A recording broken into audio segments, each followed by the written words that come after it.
Cymrodyr cyfeillion, comrades, friends, ar gyfer comunyddion i'r mwyafri o farcswyr ac I lawer o sosialwyr, y prif egwyddor sy'n llywodraethu i'n hagwedd ni tuag at y cwestiwn cenedlaethol yw hon, a'r hawl gan genedl I benderfynu I dyfodol I hun.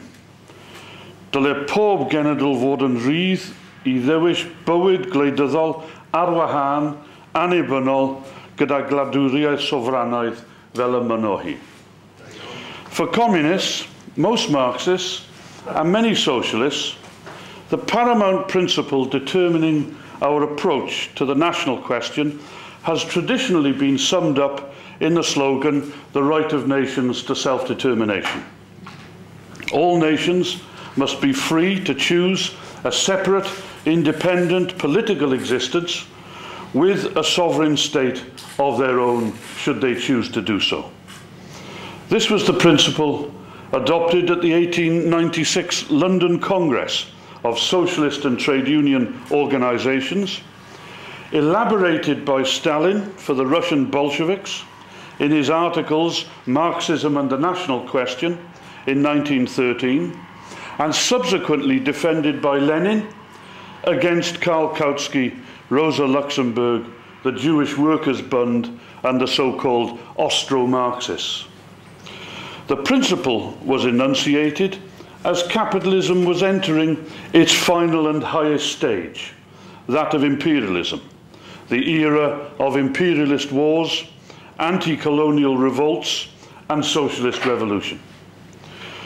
More than 100 years later, how has it stood the test of time, not to say real life? Should it still serve as our paramount guiding principle?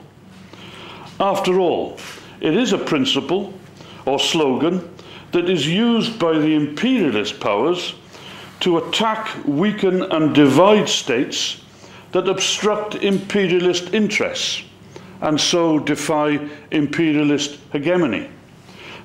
The national rights of the Slovenians, Croats, Bosnians and Kosovars were supported by Britain, Germany, the US and NATO to break up Yugoslavia and facilitate Western imperialism's economic, political and military drive eastwards.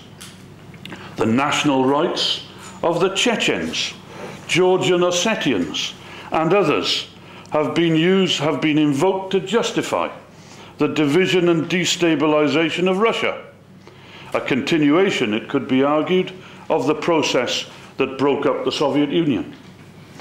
The national rights of the Kurds have been used to justify NATO involvement in Iraq, and, who could be sure, may be invoked again as part of the case for military intervention in Iran.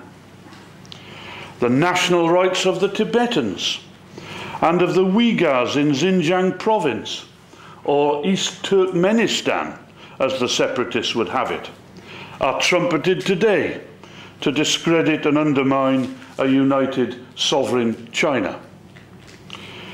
Is not the right of self-determination, therefore, a hostage to reaction? An abstract principle or an empty, impractical slogan, one which ties our hands and opens the door for imperialist intervention and counter-revolution? Should we not abandon it and judge each national question purely on its merits from the perspective of the political class struggle, where autonomy, devolution, federalism or independence would benefit the working class and the struggle for socialism? It should be granted. Where it weakens the working class and assists imperialism, it should be denied. Such a pragmatic approach would, in my view, repeat past errors and actually play into the hands of imperialism. It would deepen divisions within the working class rather than help to overcome them. And it would strengthen tendencies towards opportunism and revisionism within the communist and left-wing movement. It would be an approach based on a misunderstanding of the principle of the right of the great European nations to separate and independent existence.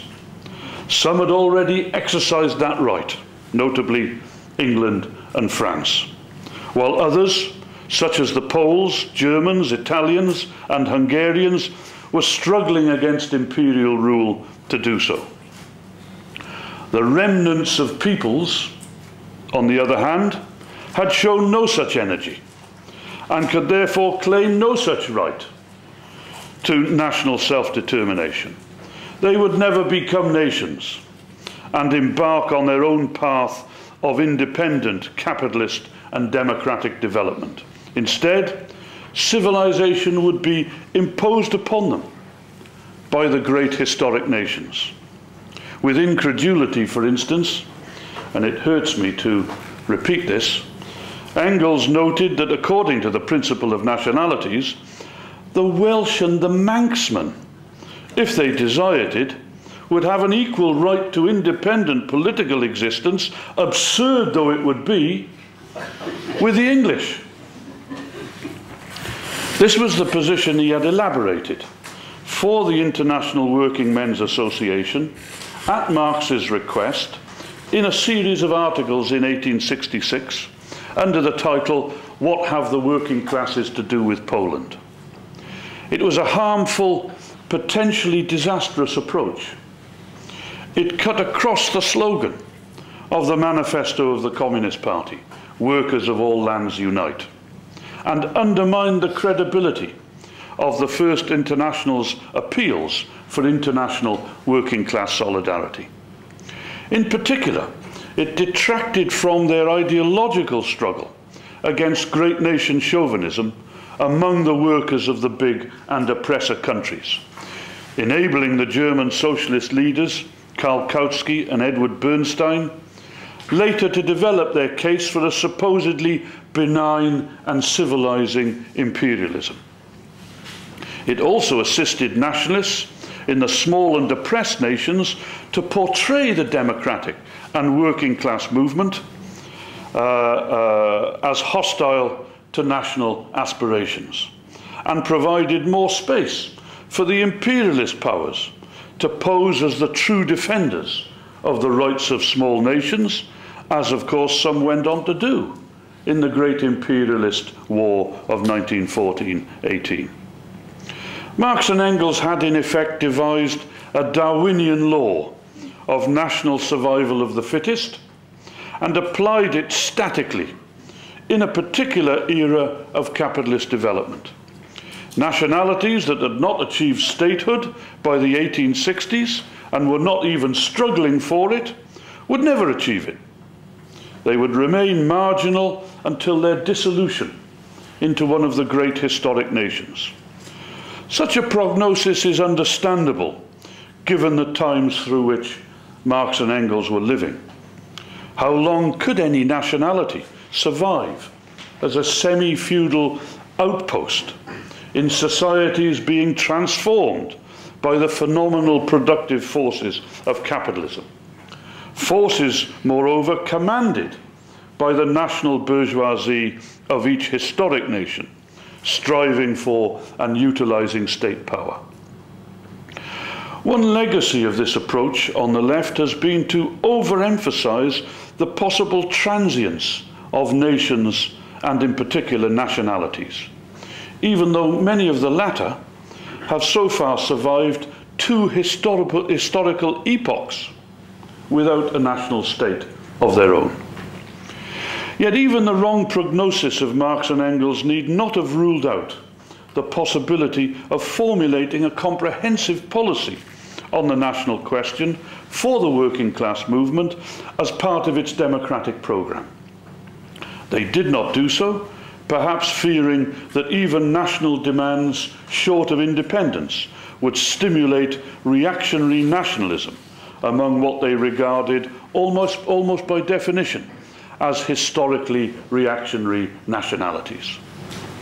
In my view, Marx and Engels had underestimated the capacity of capitalist development to transform the economic, social, cultural and political life, indeed the social class structure, of even some of the smallest, most marginal and most traditional of nationalities, and thereby compel a recomposition. Submerged nationalities, national movements arose on this new basis, demanding statehood, or at the very least some of the national institutions and powers associated with statehood. Nationalities became nations as the accelerated development of their productive forces created an economic basis and a social superstructure that both transformed and reinvigorated national characteristics and national consciousness, rather than overwhelming and dissolving them.